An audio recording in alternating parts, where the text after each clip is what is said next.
And I bought these in bulk. These are the China Hobby lines. They've been out for a while. I put this one in service July 22nd of 21,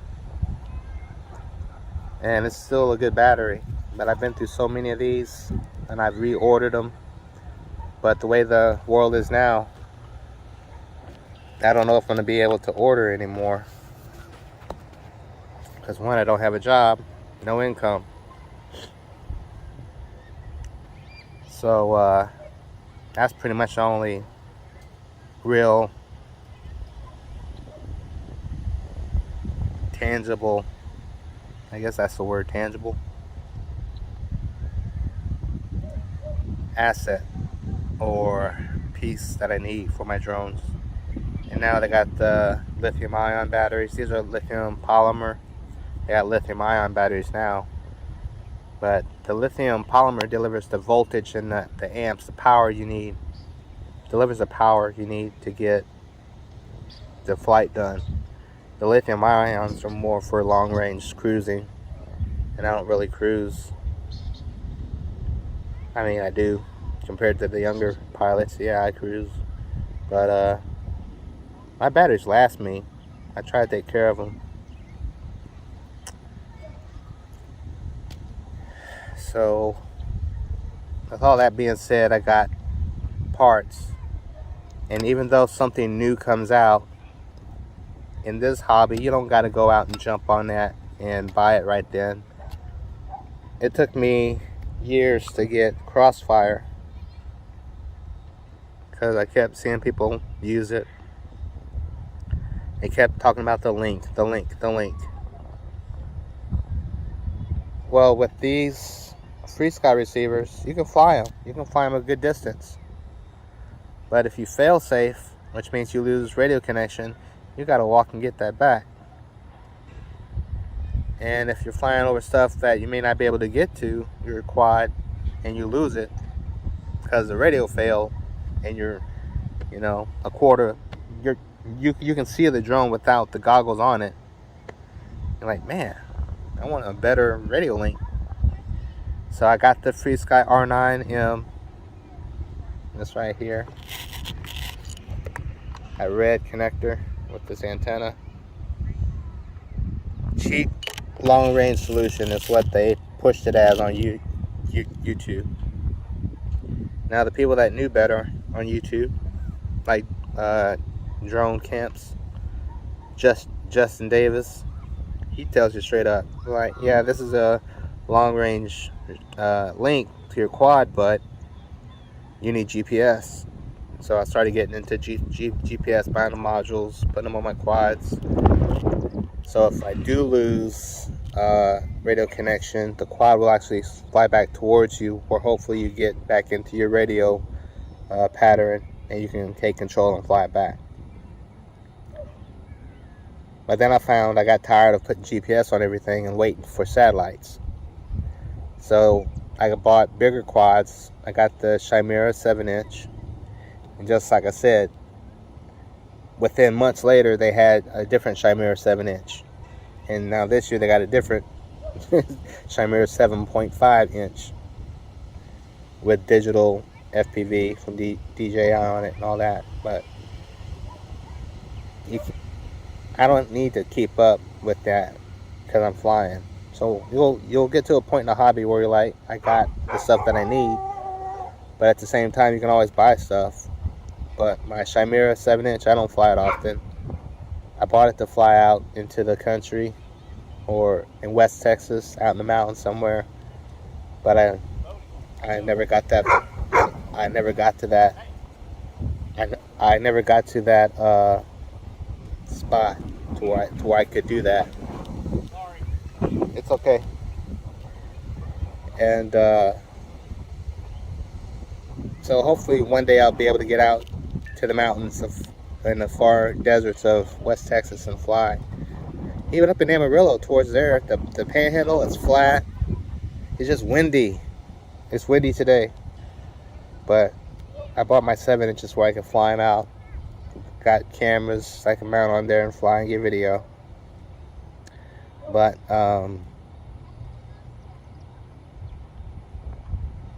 That's what I got for my 7 inches, and I do put the GPS on them. I don't put them on my 5-inch quads so much anymore because I don't really send them out far. If I do send it out, I know where it goes down because I'm always recording the DVR in my goggles, so I can at least know where I went down. Today I went down hard, as you can see from that motor being torn off. And I was able to find my quad because I knew where I am.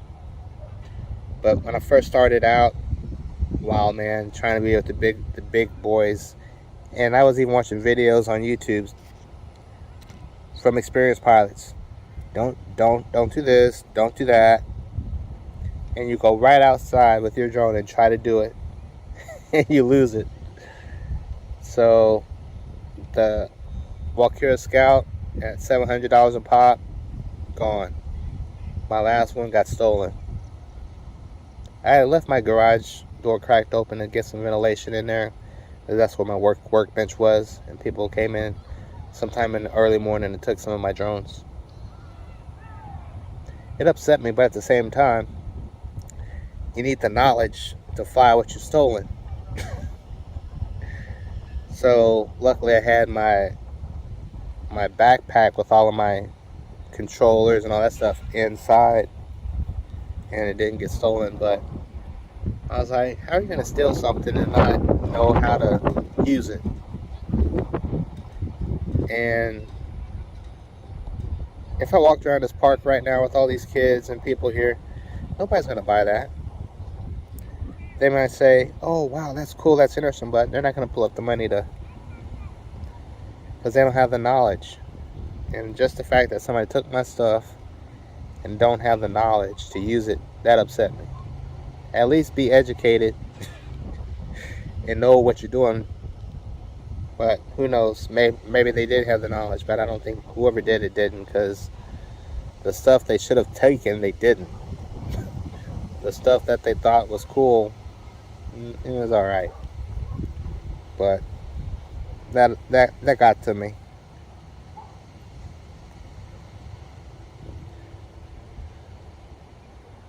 So as far as my drone journey, I got all my parts. Yeah, they're old, but it still flies. And having these iFlight stacks like I have, I can run the latest firmware from Betaflight on it. I've updated all my ESCs to the BlueJ software that controls the motors in the ESC. The ESC takes your battery power and converts it takes the DC power from your battery, converts it to AC, which is 3-phase, and you can spin your motors with that signal. Straight DC, it ain't gonna. You're just gonna have one speed. But the ESCs are like I call it transmissions for the drone, pretty much, because you control how fast or slow your motors spin, sitting on the bench and flying. So all of my stuff is updatable, and I got these HDOs. Okay, this is the HDO 1, the first version that came out with the rapid fire. Bought it from Get FPV. And as I'm making the purchase, as I'm putting the money into their website saying, send this to me, I said, you know, in a couple of months, there's probably going to be a new version of these out. And sure enough, they came out with another version, same thing. A few tweaks here and there, maybe better screen, whatnot. And I'm not really beating myself up, but I wish I would have got those. I wish I would have waited and just got those instead. But these do me just fine. And like I said, this is my second pair. I bought my first pair back in 2016. Fast Shark goggles. And they still work. But this one I can use the rapid fire on, which gives me a little bit better picture quality. Now some people are, not some, quite a few, are buying the DJI FPV system. And I don't like being locked into anything like that. For instance, what if they stop making it? What if they stop supporting it? You're stuck with that. 2, if you break it, are you going to be able to get another one? Well, the video unit, the camera, that's about $150.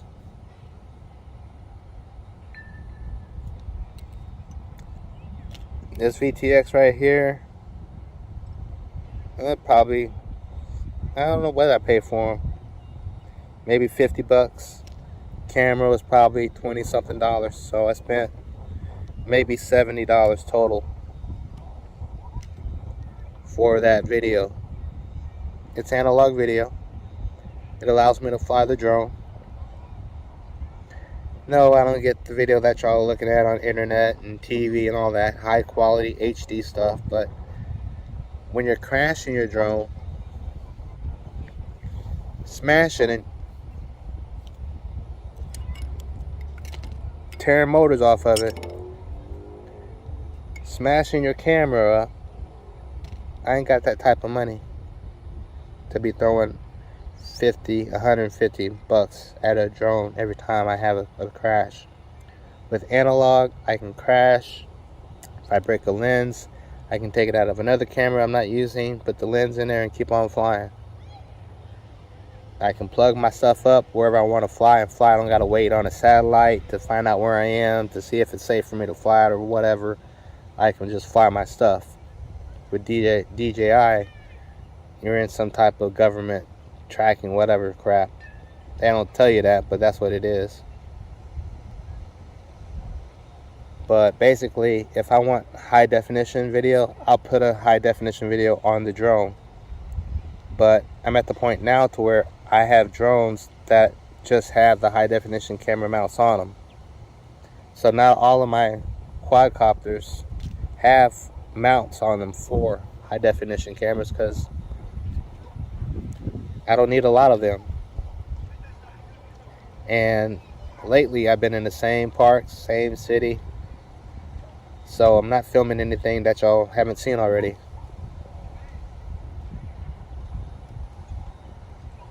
But to get those shots, like the guys out in Canada, the western part of the United States, wherever they are, they're getting actual rural mountain, desert, flying over the ocean, something that you want to see. So I give them guys much props.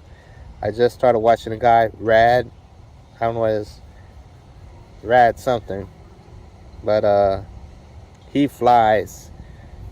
This guy, I seen him fly from a river where he was, I guess he's in Canada somewhere, but he flew all the way up to the top of this mountain range to see things that you would never see in your lifetime, that you live around. Some people live in the mountains, but they only see what's on the ground around them. They don't see above. But to see an actual glacier sliding down that mountain, the blue water, the water was blue, like blue water in these little lakes up there from the glacier runoff. Ice cold. I don't know how cold that water is, but it's ice cold, and it's flowing down the mountain. And he gets the waterfalls, the trees, the sun, the sky. He gets all of that. That's awesome. That's what I would love to do one day with my Chimera or any of my 7-inches that fly stable. I like to get some shots like that of East Texas. We don't have glaciers, but we got plenty of desert and plenty of mountains out there in East Texas. I'm sorry, West Texas. East Texas, we got trees, piney woods, stuff that I would like to fly through, which I would take these through. But that's when the high definition really comes in. But for me, just flying, knowing I'm going to crash it or smash it, the basic analog is fine for me. Plus, my vision is not as good as it was. It may be better looking at a high definition screen while you're losing your sight, but I can lose my sight and look at this, you know. So I thought I'd just give y'all some information on me and what I've been through with FPV. It's relaxing. It's exciting. It's sad. it's all of those emotions. Because when you pull off a move, or you fly through something, or see something that you've never seen before, and you're flying, it's pretty awesome. I was flying one day in Fort Worth. I was somewhere not like by Saginaw, but there were two hawks gliding on the breeze, and I just happened to be in the air at the same time. But just to fly with these creatures and just to glide with them, even if it's just for a few seconds, it's an awesome feeling.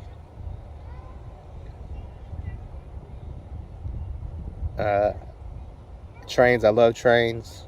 Grew up modeling trains.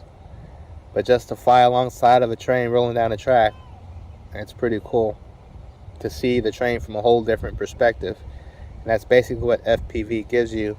It gives you a different view of what we don't see on our 2 feet here on the ground.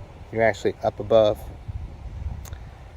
And then I fell in love with the trees. You know, if you're a Star Wars or Return of the Jedi person, flying through those trees on those scooter bikes, whatever the speeder bikes they had on Return of the Jedi, whatever it was on, you can do that with these. Which is why you get broken quads. But that's the risk you work up to. Because when I first started flying, I wouldn't really do nothing like that. Because one, I knew my drone would break if I crashed it. And there were days I would literally go out, get ready, go out, and be home within 30 minutes because I broke the arm of the drone. It's like, dang, I just got out here. And I mean, you barely hit a branch or land funny on the ground, it's going to break that arm. And you'll hear it snap. From wherever you are, you'll hear it snap. So like, man, I'm not flying anymore. But with these drones, I came over expecting to pick this up, dust off my FPV lens, and go on and fly. But today, it broke on me. But I'm not mad about that because I got spare parts. And that's something, if you do buy a drone and it's already built, make sure you get spare parts. Because once you do work up the nerves to actually fly it and crash it, you're going to need to fix it.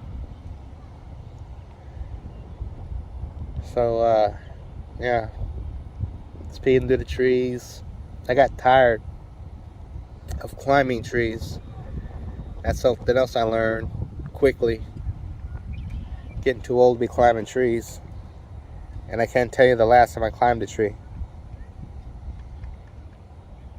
I can tell you the last time I crashed into one.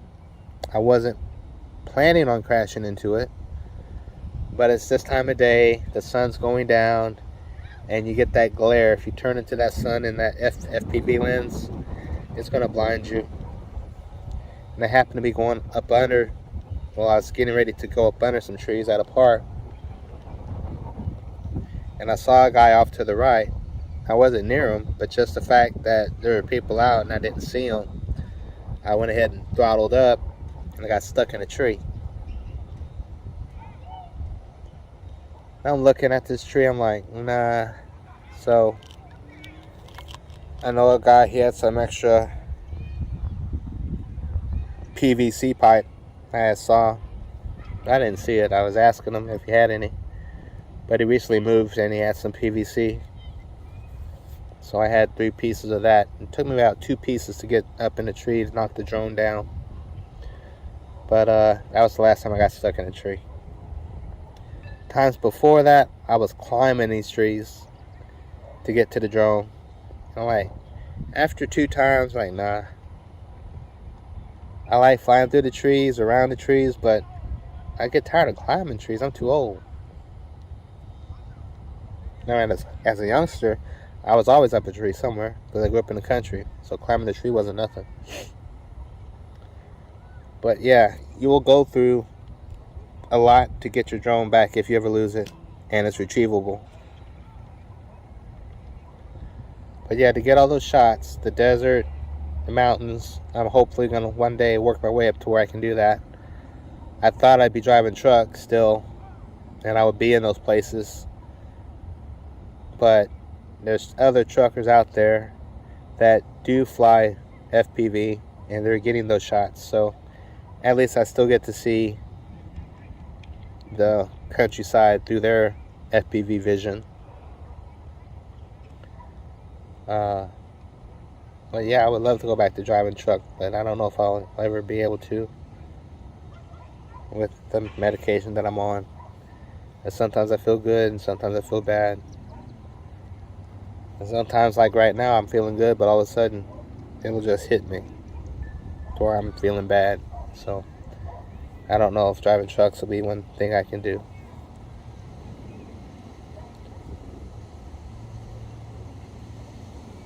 What else we got? So yeah, you don't got to keep up with the Joneses on your drones. They're always going to be making stuff. But once you find out what works for you, you'll stick with it. That's what I admire about Mr. Steele. He was flying the same frame for years, and then finally went from that Alien to this Apex thing, and now he's flying that. But he doesn't have a lot of different frames. He may have different drones, but he knows his stuff. Like people that ride motorcycles, you know if you're out there riding and it's not sounding right or it doesn't feel quite right, you know there's something wrong, you need to check it out, and you do that. Same way with the drone. If you're used to flying it and it ain't sounding the way it is, why is it not sounding crisp as it's flying through the air? Why is it glitching as I'm flying forward? Why am I, things like that. So once you find the frame and the components that work for you, you pretty much stick with it. I mean, you can go out and buy all types of stuff, but it's not going to make you a better pilot. You're just going to be spending money. So in 2019 and 2020, I spent the majority of the money that I wanted to spend on my hobby. And so far, I've been thankful because the prices of this stuff now, I mean, this was probably $200 back in the day, but you'll probably pay anywhere from $700 to $800 now. It's the same materials. What's changed? People and politics. I'm so thankful that I bought all of my parts and stuff. Like I was telling about the VTX, I've got the TVS Unify, but now for a while I'm still flying it. I got the Rush Ultimate Tank Ultimate rather, Plus. Still flying them. And at the same time, I take care of my stuff. I may bash it, but I'm only bashing when I need to bash. But if I do ever run out of access to drone parts, I have plenty of drones and parts where I can fly till the day I die. Once again, the only thing that's going to keep me down is the batteries. But if I can't get them from China, I'm sure I can find batteries somewhere around here, or I'll just build my own. And that's what quadcopters has done for me. I've been a nerd my whole life. Technology, science, whatever, I'm in it. But that's what's so good about quadcopters is that you learn other stuff. When I got in it, I just wanted to fly. But now it's like, why is it not flying the way, or what's not working right? You start to dissect and investigate things a little bit more in depth because you know what you're looking for. And I met a guy several weeks back, and that always happens to me. Not always, like today it didn't, because there's people and kids everywhere on the other side of this creek. But they see you out there flying it, They stop, they ask you 1,000 questions. Oh, yeah, I'm going to get into it. I got this and that. He even showed me what he bought. An HGLRC something with a TBS remote, the controller, goggles. But he don't fly it. And then he says, well, I can't get it to arm. I said, man, I can help you with that, you know. Of course, I didn't offer anything, but he came back. He stopped by where I was flying, asked me a few questions, took his kids somewhere and came back. And he gave me his information. Phone number, name, stuff like that. But that's as far as it went.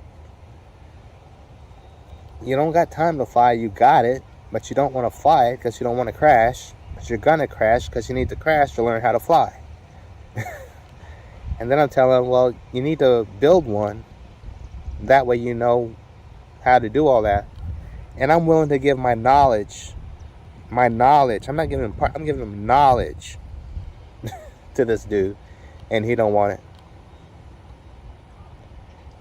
I even told him, you gave me your number, this and that. Next time I'm out, and he hits you up, text you, whatever, let you know. And every time I text him, oh, I'm working. He's a realtor. He's out showing the house, doing whatever realtors do. Well, not realtors, realtor. He's a realtor. But excuse with the work, excuse with the kids, going out of town. I'm like, dude, you don't got time for this hobby. You got a family. You got a job and a family. You don't got time for this. That's what I said to myself. I didn't tell him that, but that's how I felt inside. And it's weird that people will stop, ask you 1,000 questions, but to actually do it, they don't do it. And it wastes my time. It wastes my sunlight. It wastes my time, my energy. And I'm excited about this stuff. I'm passionate about this stuff. It's not all I do, because I've done other stuff. I like to do other stuff, but I'm sick, so I can do so much. But to say I'm home 24/7, I have this disease, I'm always home. It's not contagious, but this is why I'm home. I'm available to you. Guy never once came over, gave my address, told him to come over, bring his drone. I help him get a flying form. But I'm willing to offer all of that knowledge to people, and they don't take it. And it makes me, well, don't make me mad, because it ain't my loss. It's disappointing. It's disappointing when you have all of this stuff and you don't want to use it. You bought a brand new drone with goggles, all this stuff. Don't want to fly because you don't want to crash. I even offered them to fly this. I don't know if it's this particular one or a different one. But I said, dude, you can fly mine right now. Oh, no, I don't want to break it. I said, dude, I've had these frames for years. Told him the same thing, 2016. I've been flying a long time. I've crashed these before. Oh, no, I don't want to crash it. Inside, I'm like, get the hell away from me, dude. You know, that's how I felt. Because he's wasting my time, and I should be enjoying myself flying. And I have this guy saying stuff, but he don't want to do anything. So I give him my address. Yep. Call me anytime. Text anytime. Nothing. And it's not the only time this has happened to me. I'm like, I don't know whether white people, not in general, but just some white people, are scared to go over to a black person's house, or they're just don't want to be involved with you. So I don't know.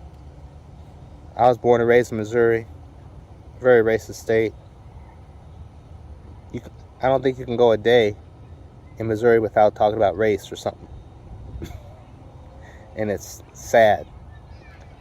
So as soon as I was able to, I got the hell out of Missouri and came to Texas. Yeah, we're still racist down here too. But at least people will give you a damn chance.